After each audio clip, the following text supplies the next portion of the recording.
Everyone. So today we'll be discussing two topics. We have already discussed a bit about cookies in earlier sessions, but we will just look at a bit more in detail through some graphics. And then the second point that we will be discussing is the different HTTP request. This one also we have discussed in past, but right now we will see an actual example how these kind of requests are sent. Okay, so let's start with the cookies part. So we'll be referring to HTTP in detail room on TryHackMe. So I have already opened that room on TryHackMe, and we will be covering these last task 6 and task 7 parts. So here you can see a graphical representation of cookies. Okay, we have already discussed what cookies are and why do we need cookies. So just for a quick recap, cookies are actually used for authentication, you can say, purpose. So once you log into a particular website, the website is going to assign you a particular cookie, and that cookie you have to send to every other request that you are going to send once you log in. Okay, so after login you have to send the cookie with every request so that server knows that you are already logged in. Okay, you are not supposed to provide your username and password again with every request that you are sending to server. So uh, that's why we have cookies. And now suppose there is a get request on this particular path to cookies.thm website. Okay, and the client is asking for the web page of, or you can say the site of cookies.thm. So what the server will do, the server will return something like this, that here is the 200 OK page, and here would be the HTML code of that particular website's page. Okay, now suppose you log into the same website. Okay, and you are sending your username as name equals to Adam. Okay, we are not sending any password here. Just assume that we are sending a particular username only, and the website will allow us to log in. Then that would be a post request, because in post request only, in post request we can send a request body. So this is the request body, and this data when we send to the server or the website server, then what will happen? So once you send this data to the server, what server would do? Server would check whether that particular user is valid or not. Once it verifies that the user is valid, it's going to assign a particular cookie to you. So now the server would return a cookie, and that cookie we have to send with every other request. That request could be a get, it could be a post, any other HTTP method. Whenever we are sending the request to the server, which has to be authenticated, we have to send that cookie which is assigned to us by the server in the previous response.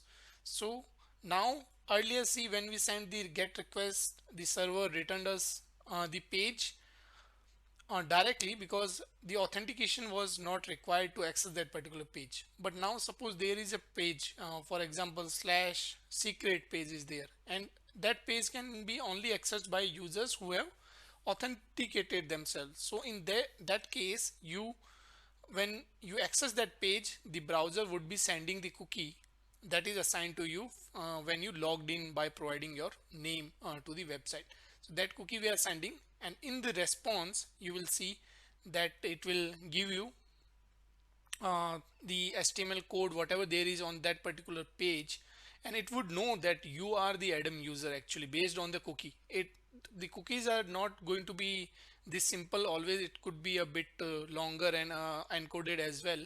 But this is just a simple example that the cookies are set, and based on the cookies the server would identify which user you are out of so many users who are using that particular website. Okay, now it's just telling us how you can view your cookies in your website. So for that, what you are supposed to do, you if you click here on the view site, okay, here they are explaining how you can do it in different browsers, how you can access your cookies in different browsers. So for Firefox, what you can do, you can click on these three lines, then go to the web developer and developer tools, and there you would be having your, just a moment. So this is the website. This is how they are explaining from which browser how to access the cookies. So I will just show you on Firefox how you can access it.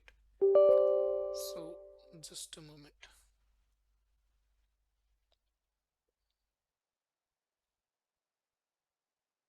So here if I access this particular website, right?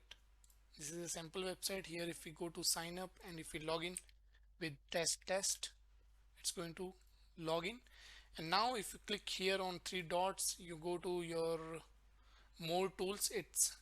It gets changed with every version of Firefox actually, so that's why you do not have that web developer option directly. So when you click here, you go to more tools and then click on web developer tools. And here if you go to storage part, here you will have a cookies section, and under the cookies section you will see the website name for which you want to see the cookies.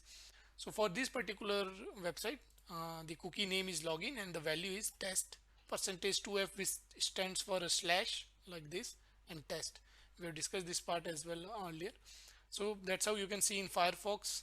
Similarly, they have explained in Chrome as well. You can go click on three dots, then more tools, development tools, and I will show you here. Here you click on more tools, go to development tools, and here under the application part you would be able to see your cookies. So yeah, so here you can see the cookies for TryHackMe. So all of these cookies belongs to this particular website and these are assigned to us. So whenever we make any request on this website, all these cookies will be sent to the server by our browser. So we are not supposed to send these manually. The browser will automatically do so, so that the server knows that we have already logged into the TryHackMe website. Okay. And similarly it's there for Safari, Edge, Internet Explorer as well. If you guys want to explore that part, you can do. So yeah, that's all about the cookies part. So now we will be covering our final part of this particular room HTTP in detail. So that is just making different requests. Okay, so how we are directly supposed to complete these questions actually to complete this particular part. So if you click on view site, and here it they have a like built a kind of a graphical interface to invoke all these kind of request, different kind of HTTP request. But in real scenario, you may be required to invoke these requests either by browser, or you can invoke these using the curl command. We have discussed the curl command in past as well. So I will just show you the syntax how you can do it with curl as well. Okay, from my VirtualBox Kali machine. So first of all, let's try to complete this part here. So it's asking us to make a GET request to the room. So here they are telling us that where you are supposed to select the GET the HTTP method, what is the endpoint or the URL, which part of this interface is the URL. Then if you want to update any parameters, you can do so by clicking on setting button, and then you can click on go to send that particular request. Okay, so in the beginning what we are supposed to do, we are supposed to send a GET request to /room.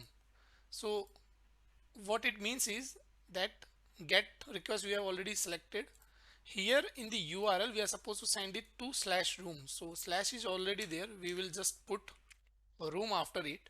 And as you can see, this is how it looks on the browser actually, this URL, but in the backend this kind of request will be sent. Okay, we have already seen these kind of requests using burp suite as well.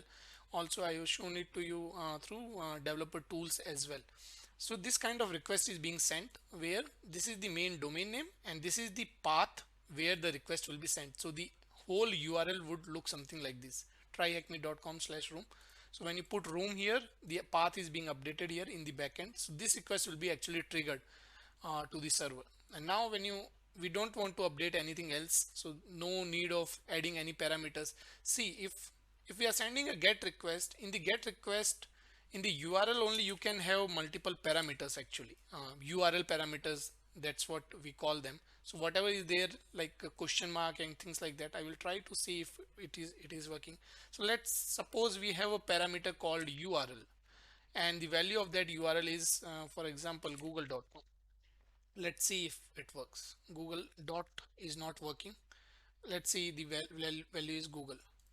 So when you put that URL parameter, you can see that in the path here we have attached after question mark, whatever is there, we have discussed this part, that whatever is there after question mark, those are the URL parameters. So URL parameter name is URL and the value of that parameter is Google. Okay, it should be showing that here as well, but for some reason it is not.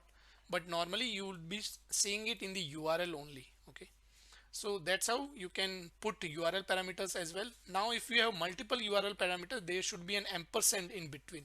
I will see if we can, it will show it or not. So if you save it, so now your two URL parameters, and now if you see here, this is the first URL parameter, this is the second one, and both of these are separated by ampersand. So this is how multiple URL parameters can be sent to the website using the GET request. Okay, after putting it after question mark. So that's how you can do it. So these are actually not required to complete this one, but I just wanted to show you in practical how you are supposed to send URL parameters to a particular page. Okay. Now if you click go, even though these are not required, if you click go, these URL parameters are not going to be processed by server because it's not required and it's not written in the server's code, like the website functionality. It's not supposed to use these. So in brief, it will be directly giving us the output of slash room page. Okay, even if I remove these parameters, it's not going to affect because these I just added from my side. So even if you send a get request to slash room, it is returning us, this is the response headers, and after a single line we have the response body, and in the response body we have something like welcome to the room page, and this is the flag that we are supposed to put here. So get request can be used to get the website's code, like HTML code you can say. Now we have a get request to slash blog URL. Okay, but we have to put a parameter that is called ID, and the value of that parameter should be 1. How we can do it? We are supposed to update this particular part to blog, and then we are supposed to put a URL parameter that should be ID and the value should be 1. So once I save it, you can see that it is being reflected here in the backend request. It should be reflecting here as well, but it's not working like that. Like they have not configured it that way on this TryHackMe platform. But normally whatever URL parameters you attach, those will be shown in the URL only. This is something that is working in the backend. Okay, you don't normally see it. You can only see it through Burp Suite or developer tools. So now if I send this request with ID 1 URL parameters, you can see that you found a different flag, and we are supposed to submit it like here. Now there is a delete request. We have already discussed about delete HTTP method. You can utilize this method to delete some kind of data. For example, you when you say when you ask a website to delete your account, then these kind of requests are sent. Or when you ask to delete what is there in your cart, right, in your wish list, all those things, then delete requests are sent. So right now it is asking us to send a request to this particular path and delete. From the look of it, it seems like it will be deleting a user for which the ID of the user is 1. Okay, so what we can do, we can copy it here and paste it directly here, and still you see some like the ID parameter is still there. It's no longer required to complete this one. So what I will do, I will remove it from this setting, and that's how you would be. Now we are supposed to send a delete. So when you click on, so you can select the delete from here and you can click on go, and that's all. The response in the response body is that the user has been deleted, and this is the flag. Okay, so that you can put here now. So when you send a delete request, you see in the beginning delete method is there, then the path, whatever thing, whatever you want to delete, so that path is there, and the same main domain is here. Okay, so that's how the delete method works. Put, we discussed that it is used to update things. So right now what it is doing, it is asking us to send a put request to this particular path, and then set the username to admin, which means that it will update the username on this particular, for this particular user as admin. Okay, so let's do that. The path is user slash 2, the method is put, and we are supposed to send a particular, with put request we are supposed to send a body. Actually with put post and patch, we are supposed to send body. So that's why we will set some parameters as well. Um, so we are supposed to set username to admin, username admin. As you can see, because it was a put request, the parameters are shown here, which is actually the request body. Okay, these are not reflected in the URL, because with put, whatever parameters you are saving, those will be sent in the request body. Okay, you can put some URL parameters manually here as well, but for that you will have to use different syntax. Okay, so here the request body is username equals to admin, and this is our HTTP method. This is the endpoint where we are sending this request. So what it will do, it will update the username for user within ID 2 to admin. When you click go, you can see that username changed to admin, and this is your flag. So we'll just copy it to complete this particular part. At the end, we have the post the username of THM and a password of let me in to login. So it seems like a simple login request which will be sent to slash login URL with a username of THM and password as let me in. Okay, so the post request you will normally see whenever you are logging to a particular website. So I will select the HTTP method as post. Our endpoint is slash login, and we are supposed to send username as THM. Okay, and in post as well, all the parameters that we are going to define, those will be shown in the request body only. So first parameter is username, that is THM. I will save it. Another one is password, that is let me in, and I will save it as well. And as you can see, all the parameters are being shown here in the request body. And if you have multiple post parameters, those would be also separated by ampersand. Just keep that thing in mind. So now if I send the request, what from functionality perspective, what it will be doing, it will be checking whether these username and password is valid on that website. If it is valid, it's going to return that yeah, you are validated and you can proceed further, something like that. So if I click on go, it is telling us that you are logged in, welcome back, and this is our flag. So post you will be mostly seeing wherever you have to send any data to the server, most of the time on login screens, but also on sign up pages or register account, there as well you will be seeing post methods.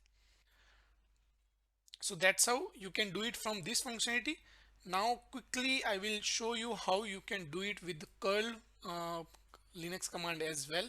Uh, but it's definitely not going to work because this particular website, right, it's an internal website, so we won't be able to reach it out from our virtual box machine. Because see, if I try to send this first get request to slash room on TryHackMe, I am not going to get anything, because I am this particular website, it just for representation. It's not these paths are not actual paths. So I will just show you what are the syntaxes if you want to send these requests. So just a moment. So the first one is get request to slash room on http tryhackme.com. Okay, so that would be something like curl, and by default curl sends get request only, so we are not mentioning that. By default it will send get request only, and then the URL, whatever URL you want to send it to, get request whatever you are sending it to. So that is our tryhackme.com then slash room. Okay, that's all. If you press enter, it should be returning you something, but right now it's not, because we are not, this is not an actual path. Okay, it's just for representation. So you can send a get request like that using curl. Then we are supposed to send a get request to slash blog with these parameters. Okay, with id as 1. So those are URL parameters. So how you can do it, that's also pretty easy. You just need to know where you are supposed to mention URL parameters. So same thing, then we have blog, then question mark id equals to 1. So that's how you mention any URL parameters to a request. Okay, so these will be sent with the URL only. Okay, that's how you can do it. And then we have a delete request. It's also straightforward, but here we will have to mention the HTTP method actually. So that you can do, just a moment, let me quickly verify. Just a moment. I'm just not sure whether it's hyphen small x or capital X. So,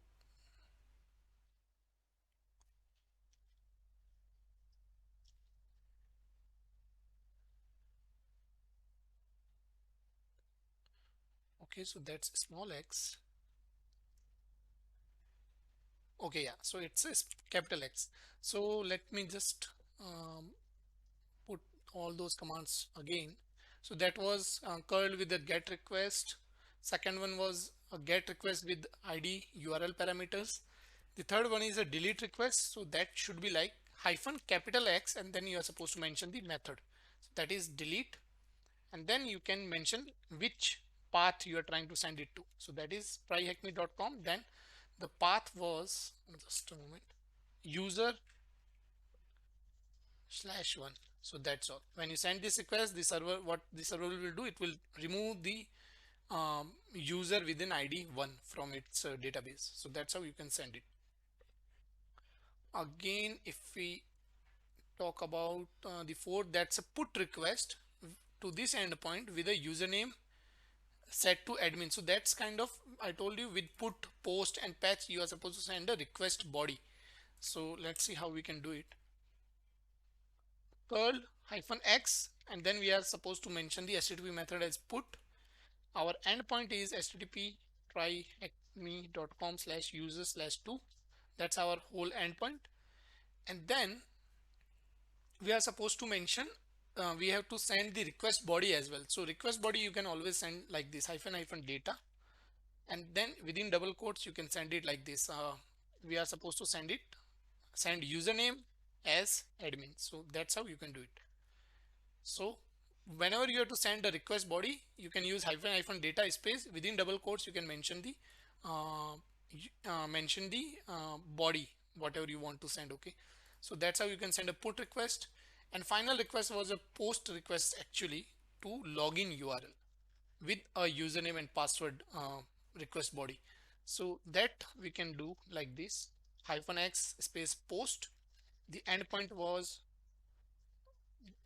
login. This is the endpoint, and we are supposed to send username and password together. So how you can do it? You can put it like this: username equals to admin, ampersand, password is equals to my bad. The username, it was asking for THM actually, and the password was let me in. So that's how you can send a post request with a request body, put request with the request body, delete directly to a particular endpoint, get request with URL parameters, and a normal get request to a particular page only. So yeah, that's all for today.